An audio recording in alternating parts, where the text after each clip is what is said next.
Bueno, muy buenos días. Es un gran placer estar con todos ustedes. Un saludo muy especial a la doctora Natalia Gutiérrez, presidenta de Colgen. Gracias por esta amable invitación. Quiero también saludar a toda la junta directiva, a todas las empresas que hacen parte de este importantísimo sector, a los congresistas, a los medios de comunicación, a todos los asistentes.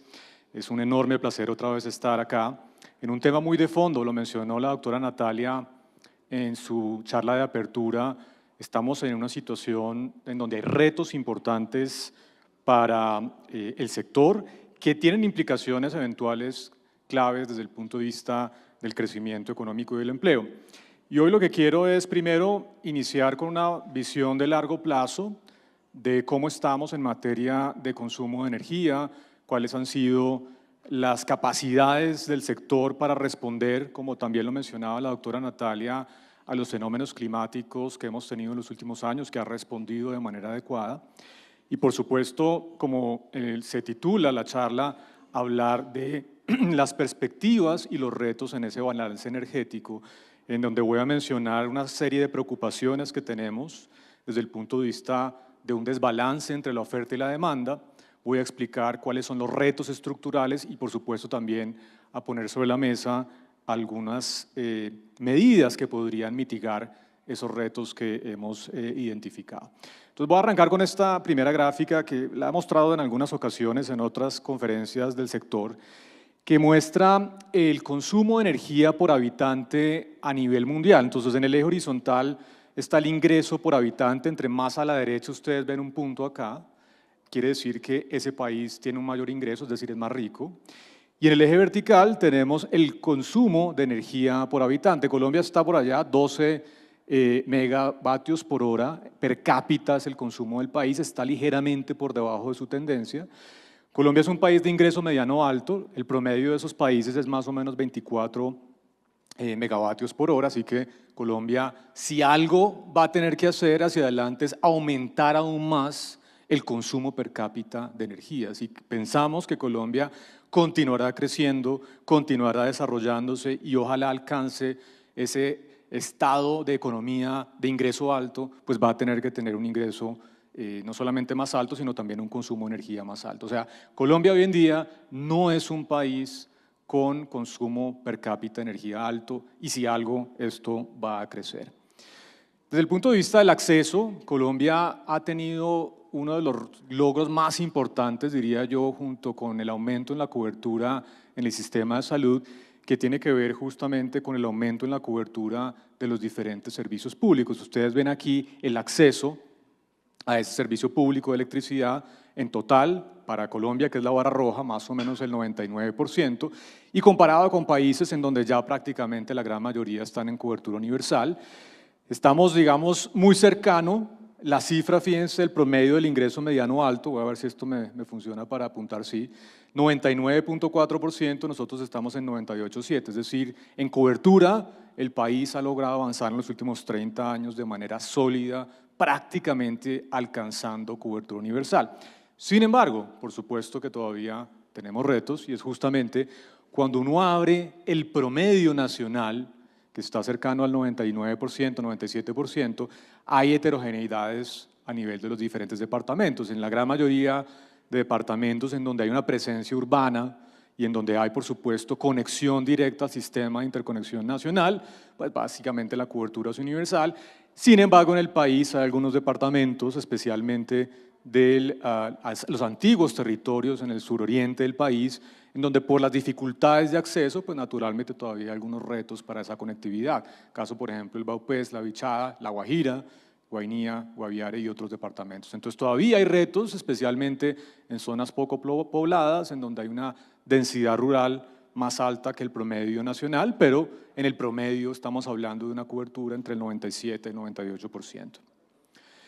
Muy bien, entonces vamos a hablar ahora sí de lo que nos ocupa en esta charla, que es el balance de energía. Vamos a hablar del tema del gas, que tanto se ha discutido en las últimas semanas en nuestro país, y también, por supuesto, en el balance de la oferta de electricidad y energía, cómo estamos viendo las perspectivas tanto de oferta como de demanda. Entonces, lo primero es recordar lo que ha sido la historia, esta que ustedes ven acá, esta gráfica arranca a principios de este siglo, y ven la generación por tipos de fuentes. La línea azul es la generación hidráulica, la línea gris es la generación por combustible y aquí por debajo la generación por otros tipos de fuentes de energía renovables no convencionales que hasta ahora, digamos, están aportando de manera interesante a esa matriz de generación.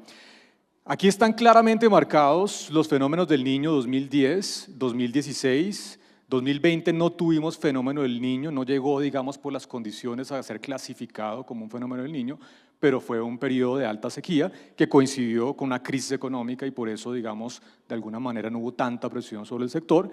Y el más reciente fenómeno del Niño del 2024. Y ustedes ven el rol contracíclico tan importante que han jugado justamente la generación térmica, que ha sido justamente para eso está ese cargo de confiabilidad. Eso permite tener en momentos en donde hay problemas desde el punto de vista del aporte hídrico a nuestros embalses, poder contar con una energía de disponibilidad inmediata que permita satisfacer la demanda y no generar problemas desde el punto de vista de abastecimiento. Ahí está claramente ese rol contracíclico, las caídas de la generación hidráulica están compensadas por la generación térmica. O sea que hasta el momento todas las cosas desde el punto de vista de ese abastecimiento nos ha ido relativamente bien. Ahora bien, ¿qué pasó recientemente? Lo mencionó el alcalde también en su intervención, tuvimos un, digamos, profundo fenómeno del Niño en donde las reservas hídricas llegaron a niveles mínimos históricos de más de 15 años, 51.8%, pero ya en mayo estamos hablando de un volumen útil diario cercano al 61%, es decir, pareciera que lo peor ya pasó, por eso también la alcaldía decidió suspender el racionamiento programado que tenía, así que buenas noticias. Y desde el punto de vista de la demanda, ustedes ven el crecimiento tendencial, que no es algo extraordinario, ratifico, Colombia en términos de su consumo por habitante sigue siendo un país que no es altamente demandante de energía, pero sí hay una tendencia naturalmente creciente, cercana a un crecimiento al 2,5–3% anual, que está atado, por supuesto, al desarrollo económico. Es una economía más grande, más sofisticada, con mayor uso de servicios, industria, comercio, que naturalmente implica un aumento de esa demanda. Muy bien, entonces vamos ahora sí a pasar a algunos de los retos y vamos ya entrando en materia desde el punto de vista de lo que está ocurriendo y cuáles son las preocupaciones que tenemos desde Fedesarrollo. El primero tiene que ver con la asignación de la última subasta. Ustedes recordarán que cuando se hace la subasta, el gobierno habla justamente de la importancia de tener una participación más importante de las fuentes de energía renovables no convencionales, que las voy a marcar con el color amarillo a lo largo de mi presentación. En la subasta del 2019, las fuentes de generación renovables no convencionales aportaron más o menos el 35% de esa nueva capacidad instalada esperada. En la última demanda fue casi el 99%, es decir, todo estuvo sesgado hacia esas fuentes de energía renovables no convencionales. Eso luce bien desde el punto de vista de la política pública, pero en términos de la energía en firme, pues naturalmente, como muchos de ustedes lo saben al detalle, la energía en firme de energía tipo eólica o solar es mucho más baja que la generación a través de térmica o hidráulica, cuya energía en firme es mucho más alta proporcionalmente. Y aquí está clarísimo, mientras que esta era el nivel, más o menos 37.6 gigavatios hora por día, asignada en la subasta del 2019, esta es la obligación de energía en firme, con la nueva subasta, con ese énfasis especialmente en fuentes de generación renovables no convencionales, la energía en firme es un 71% más bajo. Entonces, el exceso, digamos, de asignaciones sobre fuentes de energía renovables no convencionales implica un reto desde el punto de vista de esas obligaciones de energía en firme que ya ponen de alguna manera algunas alertas sobre lo que puede ser esa capacidad de generación en el mediano y largo plazos. Entonces, la capacidad instalada ha crecido, por supuesto, en el país. Las subastas han sido importantes para aumentar esa capacidad instalada, que más o menos era de 12 gigas en el principios del siglo, pasó a más o menos 21.6 de acuerdo con los datos de XM para este año, y la expectativa es que Colombia debería tener más o menos 47 gigas a la vuelta del 2052, es decir, una visión de largo plazo. Y en el contexto de esos pronósticos de en dónde debería estar la capacidad instalada, que ratifico debería ser de 47 gigas, lo que se ve es que justamente en la diversificación de la matriz energética, más o menos una tercera parte debería estar enfocada en esas fuentes de generación renovables no convencionales, 34% en particular en solar y 20% en eólica, estamos hablando más de la mitad. 50% mal contado debería estar enfocado en ese tipo de fuentes renovables no convencionales. Eso abre ya algunas preguntas, inquietudes, dado que la capacidad de generación en firme es sustancialmente menor, Colombia tendrá la capacidad en ese momento para poder abordar los fenómenos climáticos que cada vez van a ser más intensos. Bueno, vamos a ver un poquito de eso más adelante cuando les muestre el balance de oferta y demanda. Entonces, esas son las expectativas. Ahora vamos a ver las realidades y este gráfico creo que ya es el primero que nos debería dar una preocupación sobre lo que está ocurriendo en el sector. Ustedes ven aquí la capacidad esperada con base en los datos de XM y la URME, que son las barras azules, y la capacidad realmente ingresada en gigas anualmente. Y claramente se ve el desbalance entre lo que se había planeado, lo que se había proyectado podría ser esos ingresos de nueva capacidad instalada y lo que realmente ocurrió.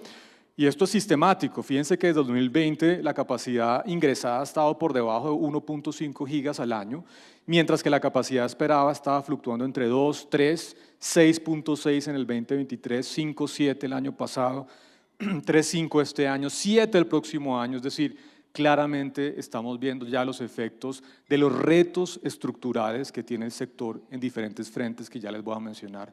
Entonces, lo que estamos planeando no está ocurriendo en el terreno y eso va a poner, por supuesto, presiones importantes desde el punto de vista de esa capacidad instalada en nuestro país. Y fíjense que uno de los retos importantes es que buena parte de la nueva capacidad esperada en energía está enfocada justamente en fuentes renovables no convencionales. Por ejemplo, para el 2026 se estima que más o menos deberían entrar 7 gigas, de los cuales 4 deberían ser solares y 3 eólicos. Con las noticias que hemos escuchado, los problemas desde el punto de vista del despliegue de la infraestructura, los temas relacionados con licenciamiento ambiental y social, pues va a ser muy difícil materializar naturalmente esos ingresos y eso pondrá presión adicional desde el punto de vista del balance de la oferta y la demanda. Muy bien, entonces vamos a hablar primero del tema del gas y luego lo combino con todo el tema de energía para cerrar con los efectos estimados de lo que podría ser estos desbalances que ya les voy a mostrar, que también mencionó la doctora Natalia en su introducción. Entonces, arranquemos con el tema del gas. Entonces, recientemente Fedesarrollo publicó una nota técnica elaborada por dos investigadores, Juan Benavides y Sergio, que han sido, digamos, bastante puntuales para poner sobre la mesa cifras, el doctor Sergio Cabrales, el doctor Juan Benavides, que termina con esta nota técnica reciente en donde se hace un análisis del balance de oferta y demanda en el sector del gas y las implicaciones que tendría desde el punto de vista del costo al usuario final de la necesidad de importar cada vez una proporción más alta del gas para uso domiciliario y comercial. Entonces, lo primero, esto es el comportamiento histórico de las reservas probadas en materia de gas natural. Colombia pasó en el 2012 a tener más o menos 5.730 gigapiés cúbicos de reservas. Al último dato, todavía el Ministerio no ha publicado las cifras para el 2024, el último dato es el del 2023, 2.373 gigapiés cúbicos, es decir, una reducción de más del 50% en un periodo de más o menos 10 años. Entonces, es un tema estructural en donde el país no ha logrado incorporar nuevas reservas para mantener de alguna manera los años necesarios para satisfacer esa demanda. Y ese es un primer problema. Entonces, hay temas coyunturales, pero estructuralmente nuestro país en los últimos 10 años ha caído en más del 50% las reservas de gas. Entonces, factores, y aquí por eso, como es un tema de largo plazo, no podemos hablar solamente de la coyuntura, ahí diría yo dos componentes grandes que explican esa caída de las reservas en más del 50% que están aquí listados y los voy a mencionar muy brevemente. Yo diría que hay temas estructurales o de largo plazo y temas obviamente coyunturales que también se han mencionado por parte de ustedes, y también la doctora Natalia lo mencionó en su presentación. Entonces, temas estructurales, riesgos de exploración. En Colombia, por ejemplo, cuando uno compara la tasa de éxito frente a otros países, es de apenas el 23% en un periodo largo de tiempo, más de medio siglo. El factor de éxito es solamente el 23%. Miramos otros países, Noruega más recientemente 50%, en el mundo es un promedio de 44%. Es decir, es una actividad que por naturaleza es riesgosa, pero que en Colombia tiene un factor de éxito que es prácticamente la mitad de la que se observa a nivel mundial. Entonces, eso añade aún más incertidumbre desde el punto de vista de las decisiones de inversión por parte del sector privado y también del sector público. Segundo, ha habido una reducción muy importante de la actividad exploratoria. La perforación de pozos cayó de 110 a 130 anuales a principios del 2010-2014 a solo 34 en el 2024. 10 años después tenemos casi una cuarta parte o menos de una cuarta parte de esas actividades que teníamos a principios de la década anterior. Complejidad de trámites regulatorios. Todos sabemos que hay una gran cantidad de cuellos de botella y demoras en los procesos administrativos relacionados con el licenciamiento ambiental, la licencia social, las consultas con las comunidades, y eso naturalmente le añade aún más riesgo a una actividad que por naturaleza es inherentemente riesgosa. Y finalmente, una estructura de industria concentrada y una debilidad regulatoria. Ecopetrol domina más del 80% de la producción nacional, eso naturalmente limita la competencia, mientras que las tarifas de transporte pues, no lucen tan competitivas y hay una limitada interconexión de redes. Eso, digamos, en cuanto a los factores más estructurales. Ahora miremos los coyunturales, que también naturalmente están presionando aún más estos elementos. El primero tiene que ver con lo que técnicamente se conoce como el government take, que no es otra cosa que el valor presente de los impuestos nacionales y demás cargas tributarias que recibe el gobierno del sector producto de su actividad. Ese government take, que en el 2022 está relativamente alto, más o menos en el 63%, pasó a casi un 80% producto de la reforma tributaria del 2022. Ustedes recordarán, en ese momento se hicieron varias medidas, se redujeron de alguna manera los componentes para poder deducir elementos para propósitos del pago del impuesto de renta, pero en particular para el sector se introdujeron una serie de sobretasas en el impuesto de renta atados a los precios internacionales que se tradujeron naturalmente en un aumento sustancial en esa carga tributaria. Entonces, estamos en un 80%, Estados Unidos, dependiendo del estado, está en un 35-60%, entonces pues, no lucimos muy competitivos. Si ustedes suman alta carga tributaria, problemas desde el punto de vista de trámites administrativos y licenciamiento y riesgos más altos desde el punto de vista de factores de éxitos en la exploración, pues naturalmente Colombia no luce atractivo en el panorama internacional. ¿Qué debe hacer la política pública? Justamente dar señales que permitan a los inversionistas venir con tranquilidad y a quienes ya están invirtiendo ampliar sus planes de operación y exploración para satisfacer las necesidades de demanda que vamos a tener en las próximas décadas. Primer punto. Segundo punto, el freno a la actividad exploratoria. Lo dijo el presidente cuando estaba en campaña y lo ha cumplido durante su gobierno. Desde el 2021 el país no ha adjudicado nuevos bloques para exploración y producción. Y bueno, el presidente lo ha dicho, el ministro también, no se van a adjudicar nuevos contratos para exploración y producción. Eso va en contravía de lo que requiere el país, porque ya les voy a mostrar el balance, que es preocupante. Lo que el país requiere es justamente incentivar nuevos contratos, nuevas llegadas de inversión para resolver este problema de abastecimiento. Y más recientemente también el tema de la inseguridad. En los últimos 2 años Colombia ha registrado más de 2.700 eventos de bloqueo y cerca de 70, 69 para ser precisos, ataques a la infraestructura de hidrocarburos que naturalmente pues, genera mayores costos de operación, incertidumbre y menos señales positivas para continuar invirtiendo en el sector. Entonces, la suma de estos dos factores, de largo plazo y de corto plazo, es lo que explica lo que les acabo de mostrar. Entonces, ¿cuál es el suministro diario? Ustedes lo ven acá y aquí es donde viene la discusión más reciente. Ustedes ven esta barrita azul clara en donde casi un 20% del suministro el año anterior fue importado. Colombia por primera vez el año pasado tuvo que importar gas no para satisfacer la demanda de generación térmica, que lo había hecho pues, sistemáticamente, sino para satisfacer la demanda de los usuarios residenciales e industriales y comerciales. Primera vez en la historia del país, casi un 20%, y eso naturalmente tuvo consecuencias desde el punto de vista de la factura que pagan los usuarios residenciales y no residenciales. Entonces ahí hay un primer elemento de los efectos que va a tener esta insuficiencia en la producción doméstica de gas para satisfacer la demanda y la necesidad de continuar aumentando la importación de gas justamente para abastecimiento local.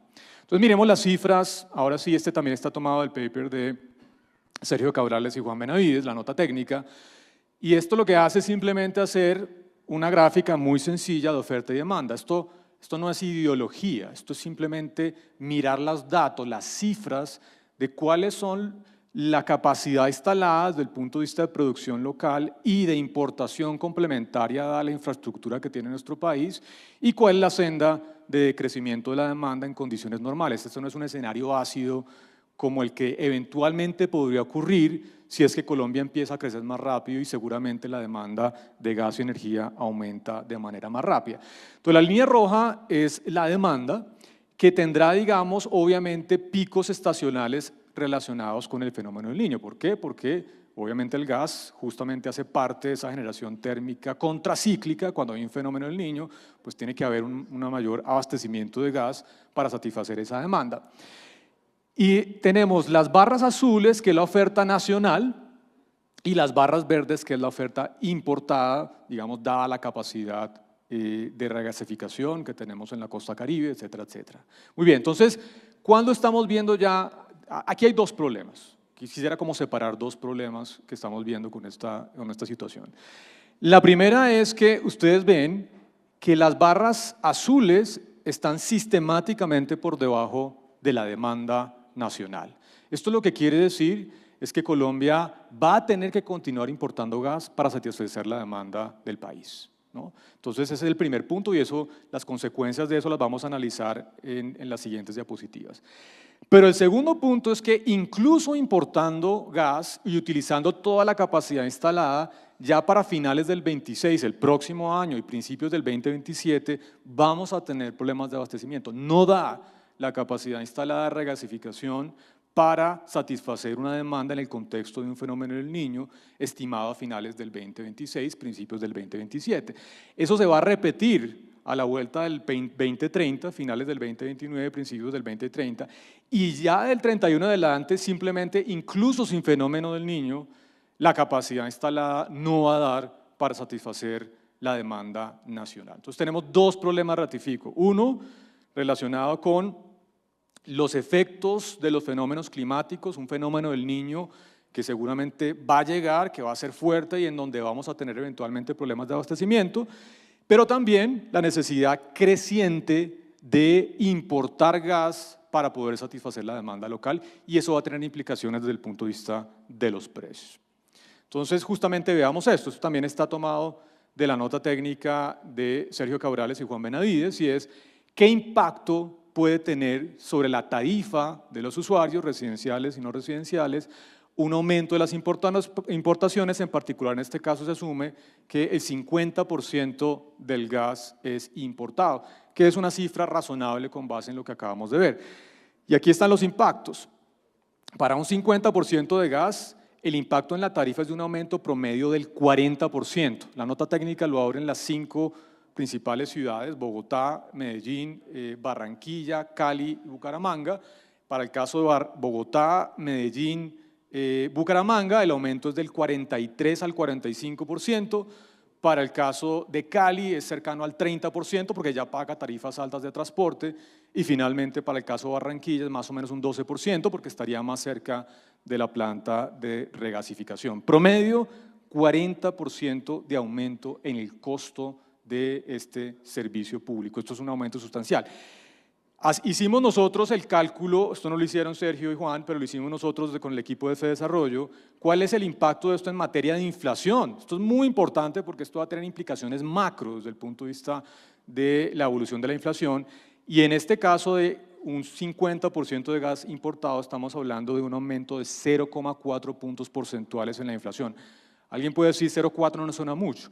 Piensen ustedes que el próximo año, supongamos que la inflación esté en el largo plazo, la meta del Banco de la República, que es 3%. Estamos hablando de un aumento de más del 10% en la tasa de inflación producto de este fenómeno. Así que es un tema que no es menor y que si ocurre no solamente va a tener implicaciones en materia de crecimiento y empleo, que ya les voy a mostrar, sino también desde el punto de vista de inflación y política monetaria.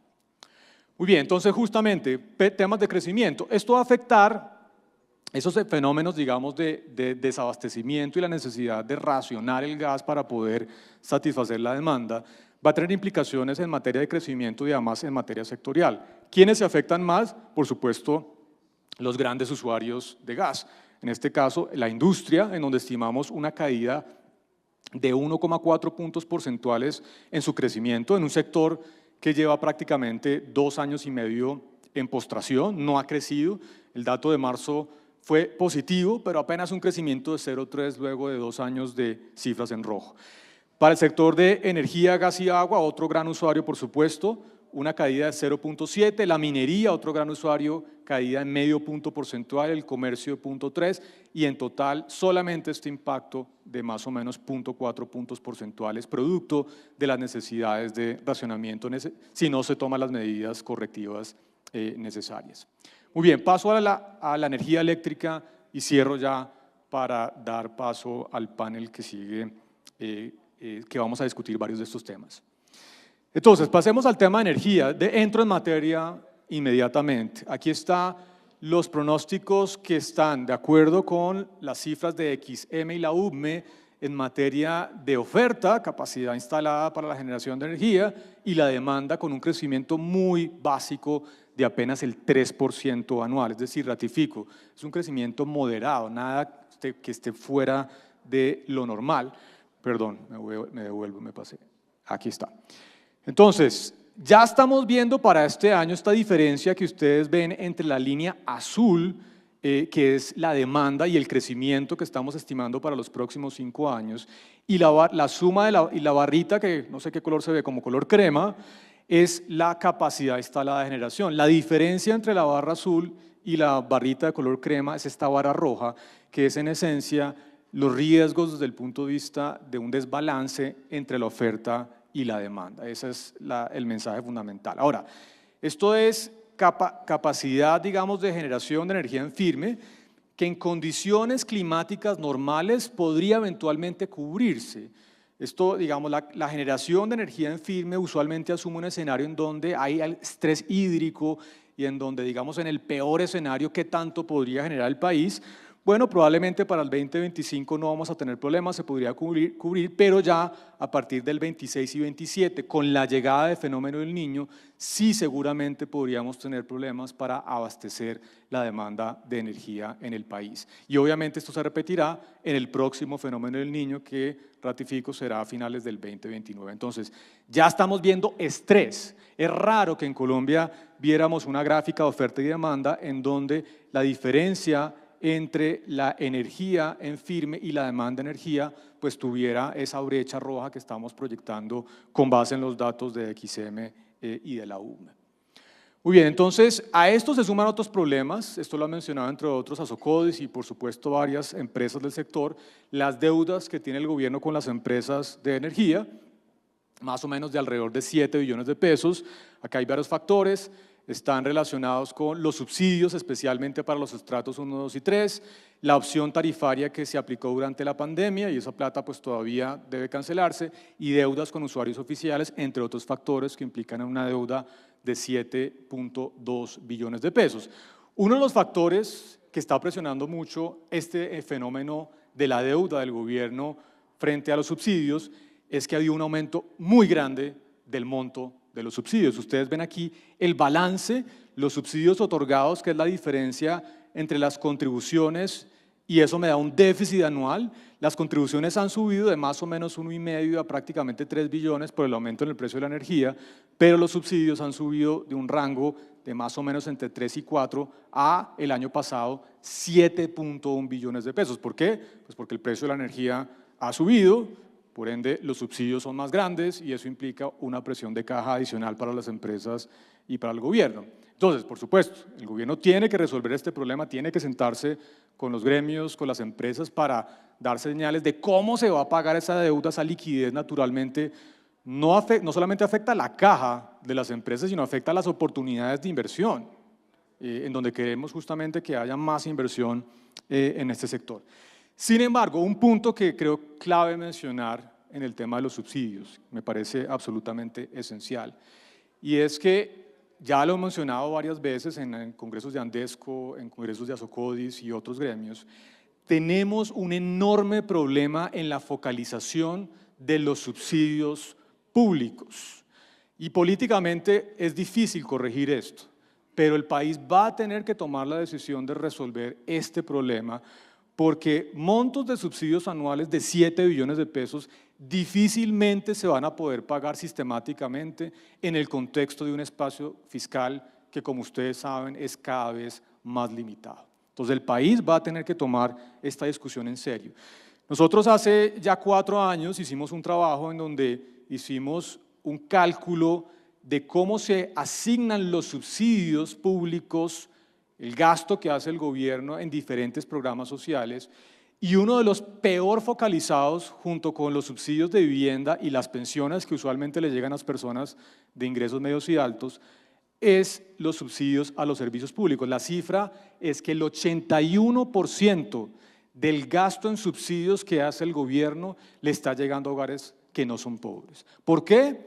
Porque se está utilizando como mecanismo de focalización los estratos socioeconómicos que no son un buen mecanismo de focalización. Una gran cantidad de hogares de ingresos medios y altos que están en viviendas estrato 2 y 3 y eso genera que el 80% de ese gasto le está llegando a personas que no son pobres. Entonces, políticamente muy difícil, pero no me cabe duda que el país va a tener que discutir esto de forma seria, porque ratifico, va a ser muy difícil mantener estos subsidios de 7 billones o más anualmente a lo largo del tiempo.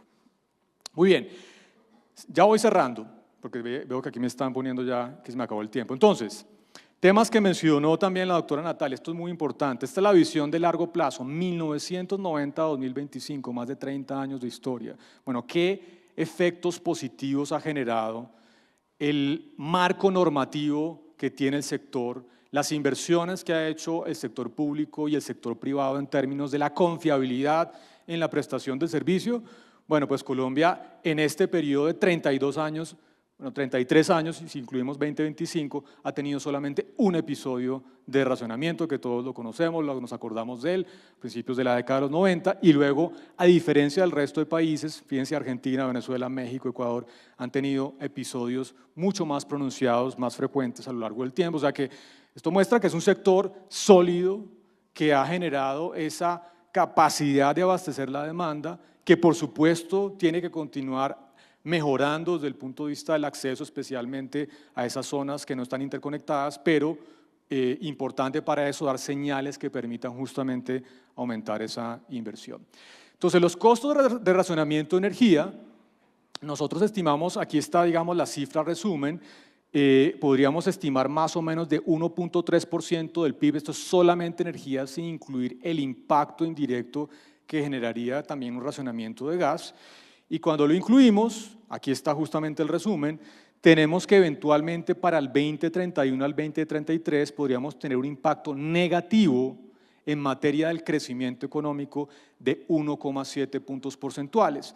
Nosotros, Natalia, habíamos mostrado hace un año los impactos de 1,5, esto ya incorpora el efecto indirecto del racionamiento de gas, porque obviamente el gas es también utilizado para la generación de energía. Entonces, cuando uno suma los dos efectos, da 1.7 de caída en crecimiento. Bueno, alguien que no tenga órdenes de magnitud del crecimiento, 1.7 no suena mucho. Colombia este año va a crecer 2.6%, 2.7%. Si uno a eso le quita 1.7, pues estamos hablando de un crecimiento de 1, ¿no? Que es obviamente un impacto muy grande desde el punto de vista de generación de riqueza para el país.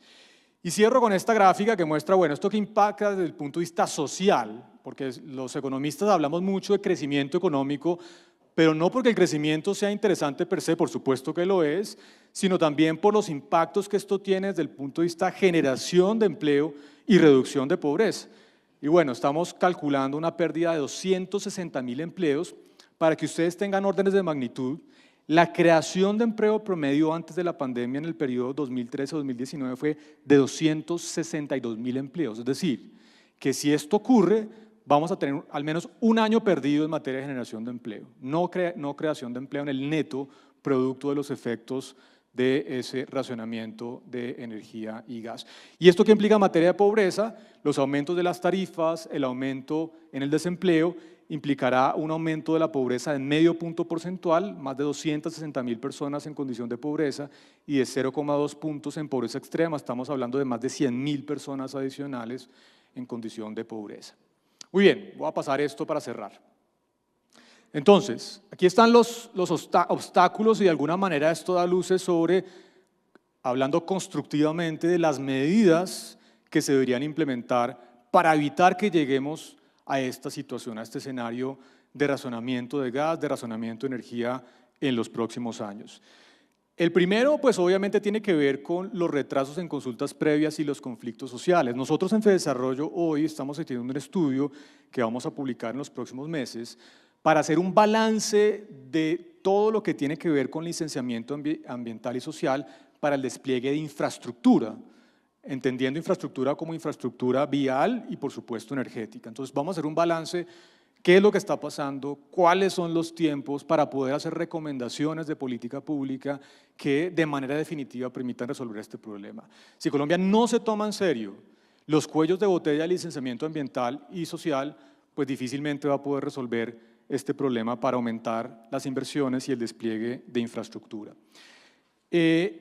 Las barreras regulatorias, trámites que son lentos, normativos, señales tal vez confusas desde el punto de vista del regulador que obviamente aumentan la incertidumbre, la inseguridad. Obviamente esto también es un factor que está afectando muy negativamente las inversiones prospectivas para el país. La incertidumbre política y financiera, los mensajes que ha dado el gobierno sobre un sector que pareciera ver con no tan buenos ojos, un sector que ha sido fundamental para el crecimiento económico, para sostener de manera productiva y competitiva a todos los demás sectores del país. Bueno, hay que también discutir la carga tributaria a todo el sector que aumentó sustancialmente en el 2022. Entonces, cuando uno mira los elementos que han generado estos problemas, pues obviamente las recomendaciones están vinculadas con cómo corregir estos problemas, mejorar los temas de licenciamiento ambiental y social, resolver los temas de carga tributaria, resolver los problemas regulatorios, todo eso para dar señales que permitan aumentar la inversión. Justamente aquí esta diapositiva, hay que acelerar los proyectos de generación y transmisión, hay que agilizar la entrada, casi como un plan de choque interinstitucional liderado desde la Presidencia de la República que permita garantizar la entrada de estos proyectos de fuentes de energía renovables no convencionales y proyectos complementarios para satisfacer la demanda. Hay que reducir la incertidumbre para fomentar la inversión en exploración y producción. Esta historia de no más contratos hay que revertirla, hay que permitir y abrir las puertas al país para que pueda generarse nuevos contratos. Hay que hacer una eficiente gestión de la demanda, por supuesto, todavía hay mucho camino por avanzar. La coordinación institucional, el nombramiento de todos los expertos de la CREC, las señales de política y, por supuesto, mejorar la seguridad. Así que los retos son fundamentales, el país ya está un poco tarde, pero todavía hay espacio para tomar decisiones de política pública que permitan evitar un escenario como el que les acabo de mostrar, que no es menor, un escenario en donde la economía puede sufrir de racionamiento de energía, racionamiento de gas, caídas del crecimiento económico, aumentos del desempleo y aumentos en la pobreza y pobreza extrema. Ahí están las cifras, esto no es un tema ideológico, es un tema de oferta y demanda, y el mensaje para el gobierno, para las instituciones que hacen parte del sector, es que estamos en un momento crítico, pero todavía podemos tomar decisiones positivas para evitar estos escenarios tan preocupantes. Muchas gracias.